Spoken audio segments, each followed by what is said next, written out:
मध्य प्रदेश के मंदसौर शहर में शिवना नदी के तट पर अष्टमुखी भगवान पशुपतिनाथ विराजित हैं। भगवान महादेव की इस प्रतिमा का सौंदर्य अपने आप में अनूठा है। नेपाल के पशुपतिनाथ में 4 मुखी प्रतिमा है, जबकि मंदसौर में प्रतिमा अष्टमुखी है। 19 जून 1940 को शिवना नदी के बाहर आने के बाद 21 साल तक भगवान पशुपतिनाथ की प्रतिमा नदी के तट पर ही रखी रही।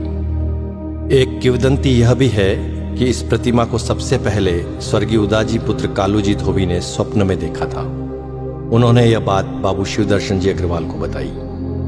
तब बाबूजी और मंदसौर के नागरिकों के द्वारा प्रतिमा को 14 जोड़ी बैलगाड़ी से महादेव घाट की ओर ले जाया गया।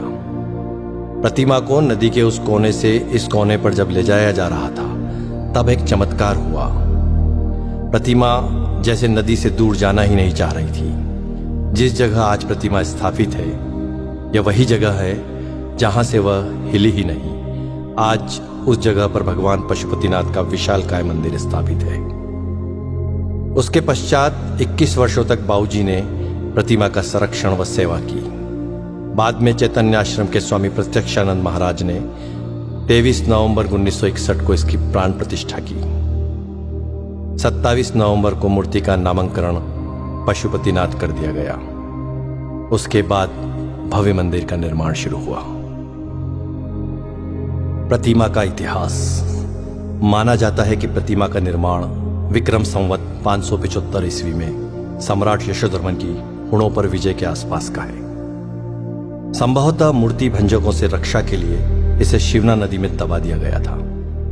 अनुमान के अनुसार अज्ञात कलाकार ने प्रतिमा के ऊपर के 4 मुख पूरी तरह बना दिए थे, जबकि नीचे के 4 मुख निर्माणाधीन थे।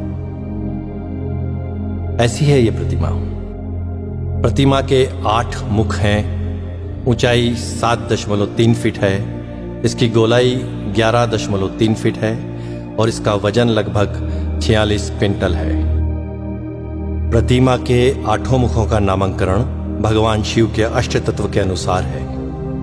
हर मुख के भाव व जीवन काल भी अलग अलग हैं। शर्व, भव, रुद्र, उग्र, भीम, पशुपति, ईशान और अंत में महादेव। यही अष्टमूर्तियां पृथ्वी, जल, अग्नि, वायु, आकाश, यजमान सूर्य और चंद्रमा को अधिष्ठित किए हुए हैं। भगवान पशुपतिनाथ महादेव का पूर्व मुख।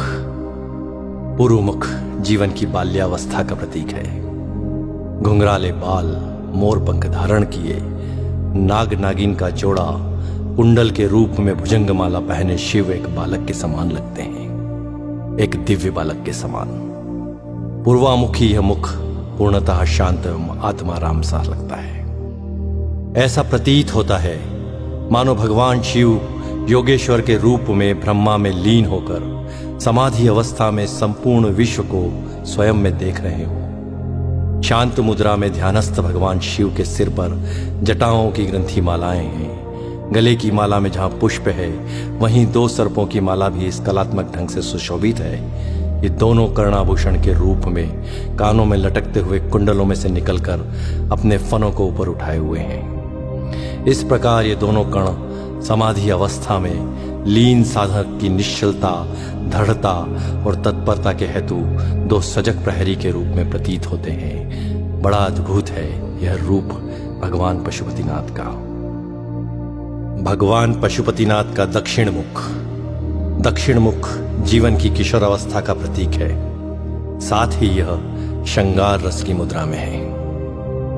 दक्षिण मुख सर्वाधिक सुंदर एवं अति रमणीय है। इस मुखमंडल का श्रृंगार जिस कलात्मक श्रेणी से किया गया है, उससे ऐसा प्रतीत होता है कि श्रृंगार रस के समस्त तत्व सजीव एवं साकार हो उठे हों। अनुपम केश कलाकृति से युक्त मुकुट के मध्य में सुहाना नाग शिशु है, जो कलंगी तुर्रा जैसा है, एवं एक और चंद्र रेखा। यह सामंजस्य मुख की अलौकिक सुंदरता में अभिवृद्धि कर रहा है। गले में लघु सर्पद्वय की माला एवं रुद्राक्ष की माला है। कानों में कमनी कुंडल हैं, नेत्रों में रस भरी मादकता है तथा मुख मुद्रा में मंद मंद मुस्कान है।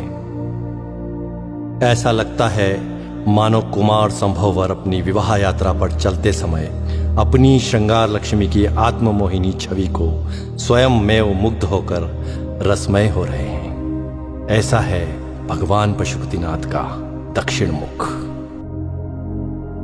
भगवान पशुपतिनाथ का पश्चिम मुख जीवन की प्रौढ़ावस्था को दर्शित करता है। यह मुख महादेव जी का रौद्र रूप भी है। अधरोष्टम नेत्र खुले हैं, मुख वक्र है, पोहें चढ़ी हैं, जटाजूट का अभाव है। सर्पों के साथ केश ग्रंथित है। गले में कनेर व आंकड़े के पुष्प की माला है।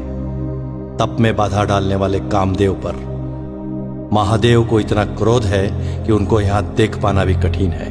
तृतीय नेत्र खुला है जिसमें से आंख की लपटें निकल रही हैं। अंगारे के समान धधकते तृतीय नेत्र का तप मुखमंडल पर छाया हुआ है। द्विसर्प के मध्य ओम अंकित है जो भगवान शिव का शिवत्व सूचक है। रौद्र, भयानक एवं वीर, इन तीनों रसों की व्यंजना इस प्रलयकारी रूप से स्पष्ट है। ऐसा है भगवान रुद्र का यह रौद्र रूप। भगवान पशुपतिनाथ का उत्तर मुख जीवन की वृद्धावस्था का प्रतीक है। साथ ही यह हास्य और आनंद की मुद्रा में भी है। कपोल फूल है, जटाजूट प्रसाधन दर्शनीय है। गले में छोटे व बड़े मणियों की माला है। विशाल जटाजूट स्वतः ही श्रृंगार रूप में है। कर्ण कुंडल में सर्प झूल रहे हैं, अटखेलियां कर रहे हैं। मुख का वर्णन भी हास्य के अनुरूप ही है। हास्य मुद्रावश तृतीय नेत्र का आकार संकुचित है जो इस शोभा में वृद्धि कर रहा है। यहां उज्ज्वल धारियों ने शिवगंगा की धारा से श्रृंगारित किया हुआ है। ऐसा है भगवान महादेव का उत्तर मुख।